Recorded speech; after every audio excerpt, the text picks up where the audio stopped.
What up, what up? It's Pika calling in from Singapore. It is Tuesday night.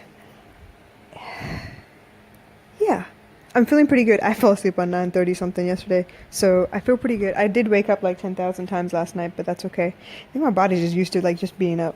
So it was like, oh shit, what am I missing? So I kept waking up and checking the phone. Anyway, um, today was a pretty good day. Today was one of my training days with Growth Tribe. So the meeting started at like 2:30-ish, and we wrapped up at about 6 something, but I learned a lot about copy sales writing, especially for Singaporean parents. It's a lot different than what I expected, and obviously it's completely different. It's a complete departure from blog writing. So where I write for myself on the blog and hope people gravitate toward the way I write and what I write about, and identify with me that way. Copywriting is more straight to the point, talking the way your audience would talk so that they understand what it is that you want them to understand so that they can identify with the product you're trying to push. So that was really hard for me because I don't know if any of y'all know, Singaporean English is different. It's almost like Ebonics, but it's not. So it's very interesting because you have a lot of slang Chinese terms, slang Malay terms, slang Tamil terms, and it's like just one big masala. Everything's kind of mixed in, and you better know your stuff or you're not going to be able to get the market that you're trying to get at. Anyway, so that was the sales portion of that. I actually got the chance before that to sit with a couple of the kids, get to know them a little bit better, let them get to know me a little bit better. Just being around those children while they're studying and asking for questions, asking for help on stuff. It's actually really great. It makes me feel pretty good about the journey that I've been on thus far, and I feel pretty good about sharing who I am and having them maybe, I don't know, draw inspiration from it or feel better about where they are because they're not the only ones that are going through whatever it is they're going through. So I felt pretty good about the conversations I had today. Once I was done with the training, like I said, we were done by like 6 something, I ran off to go get little mama from school. And we had a couple of conversations. She's been having bad dreams again, y'all. I don't know what's going on, but she recently had a couple of dreams where she dreamt my ex came back and was trying to take her away from me, just to hurt me, which is strange because that's not actually something he would do, but for some reason she got it into her head. And then she got it into her head that there was another guy that was trying to kill me or something, and he like cut me into pieces. I don't know, something strange, like cutting me with a knife into pieces, and she was like freaking out. So I tried to get her to calm down. We talked about it, tried to get to the bottom of who this other person was, what it is that's going through her head, why is she worried about my safety all of a sudden, and true enough, she's worried about me dating, which I'm not at the moment, but she's worried about me even getting close to anyone else in case they hurt me, in case they break my heart. I think she's having flashbacks of when we first moved here because I wasn't in the best place. I wasn't the kind of person that I needed to be to take care of her. I wasn't ready to take care of myself. I was reeling from, a breakup over at that time we had been married almost 6 years and we'd been together about 8 or 9, and yeah, we had a family. It was a big deal to me because that's actually everything that I'd ever wanted, but he just wasn't the guy. He wasn't the right guy. Anyway, so I think all that kind of flashed back to her and she was having these crazy ass nightmares. So we worked that out and then the nightmares stopped. And I was thinking, okay, cool, no more nightmares. Well, guess again. Yesterday she had a strange ass nightmare, and unfortunately the nightmare this time had to do with our maid. Now I don't know if I told you this or not, but in April of this year, I had been watching the maid anyway. We went from a house full of people where both my grandparents were alive. They had a maid, I had a maid, my mom, my brother, my daughter. All of us lived, the whole jing bang lived in one house, right? So there were plenty of eyes watching her, plenty of work for her to do. It was just busy, busy, busy. So that was great. But one by one, everything changed. So my grandmother passed away, then my grandfather passed away. Before my grandfather passed away, their maid left. Then once my grandfather passed away, my mom left. Once my mom left, my brother left, and then it was just me, my daughter, and my maid. So actually she should have been happy. At least I think she would have been, because she only had like another year on her contract left. She didn't have that much work to do because I'm quite independent. I've never had to have a maid before. The only reason I got one is because my grandparents were too old to take care of my daughter on their own, and they thought it would be fair if I had a maid. So I went ahead and got a maid to balance out everything. Because at the time I was also working shift work and I just needed someone around if I wasn't. So that worked out. But like I said, my brother left in November. So from November to April, I started seeing her act up. She wasn't cooking as much.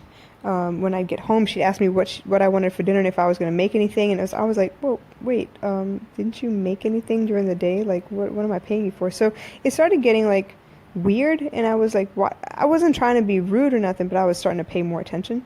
And things like baby girl would come and tell me that she was doing this, that, and the other. She was taking a bath during the day and she was left to watch TV by herself while the maid was taking a bath. Like, why is she taking a bath during the day? She takes a bath before I even leave for work in the morning. So I was thinking, what the hell is going on here?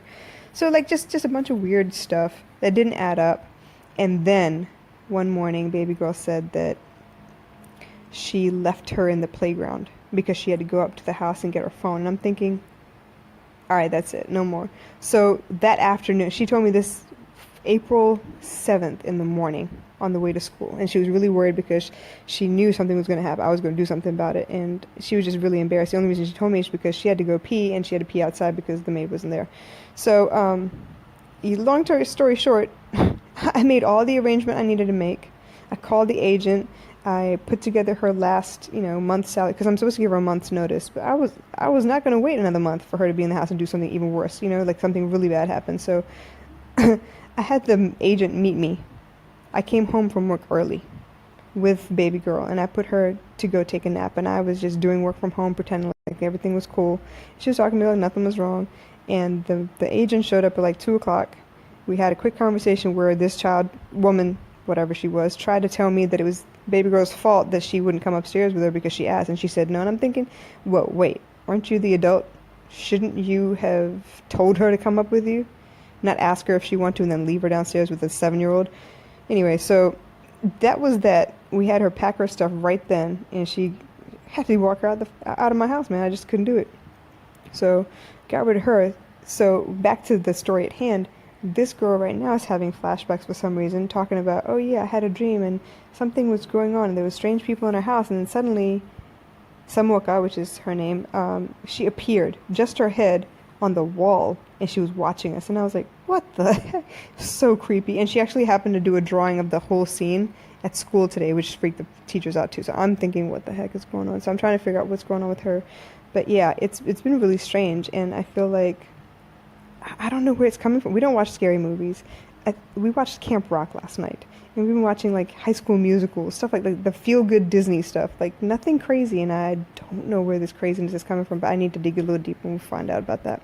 But in the meantime, I want to talk to you about a reality check. Y'all know my best friend in the world lives in Canada, Vanessa. She had a Periscope this morning, and her topic was, what are you focusing on? And I gotta tell you, there was one line in her whole Periscope that kind of like overshadowed the whole thing. Like, oh my God, it's still ringing in my ears. She told us, what have you been working on? What are you focusing on from now to the end of the year? Because guess what? There's 16 weeks left. And I about fell out. I was in the middle of the street. I told her this earlier this evening. I was in the middle of the street listening to her damn Periscope, and I just stopped. I stopped, and I was like, what the oh my God, it's 16 weeks left? And don't even count 16 weeks. She broke it down. Yo, all of December is kind of like a write-off. So that's actually 13 weeks we have left of like active work that you could be doing in your business so that you aren't in the same place you were this year come 2018. Oh my goodness. So reality check for me, I need to stop spinning my wheels in all different directions and actually like hit the gas and turn the wheel and go somewhere. So y'all know I've got my hands in pretty much everything. I've got some work in the music industry. I've got some work in coaching. I've got some work in blogging. I've got some work in Periscopes. Eventually it will be a syndicated show. There is the possibility of more than one podcast. Right now I'm doing a podcast with you here on Facebook Live audio, but eventually I'm looking at advancing and adding in a segment on Anchor FM just so I can touch everybody, reach everybody, as many people as I can. Yeah, so I have a lot going on top of my 9 to 5 and on top of baby girl. And yes, it's a lot of work, but I try really hard to be present when she's awake so that when she does go to sleep, that's when all my creativity kind of kicks in and I kind of do all the other work that I need to do. But I've been thinking, there is one goal that I've had for a couple of years, and I'm talking about almost 7 years now, I don't know, that I haven't done shit with. And honestly, that was the original business proposal. So if I don't get out one batch of these things by the end of the year, I'm going to kill myself. Okay, I'm not going to kill myself, but I'm going to have a conniption. I'm going to have a really, really rough time of it. The reason I even bought a business license was for this particular business idea. And I the name I came up with first was super stupid. It was RR Fam because I wanted to represent my mom's side and my dad's side. So my mom's side is the Rajatnam family. My dad's side is the Rasaya family. So RR